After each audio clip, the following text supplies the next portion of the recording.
If your base station is suddenly moved by someone or your workflow and after restarting your base station, it is necessary to do base station calibration.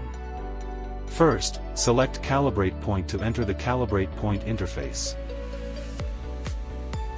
Click Rover Point Calibration.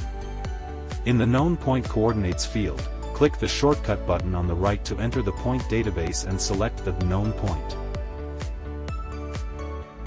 At the original position of the known point, wait until the centering pole bubble is centered. Click the Quick Collect button on the right of the WGS84 coordinates field to collect the coordinates of the known point after the base station has been moved. The software will automatically calculate the three-dimensional differences before and after translation. Click Apply to return to the Calibrate Point interface. Click OK to confirm. Next, we will verify the calibration results. Select Survey, then click Point Survey. Measure the coordinates of the known point again.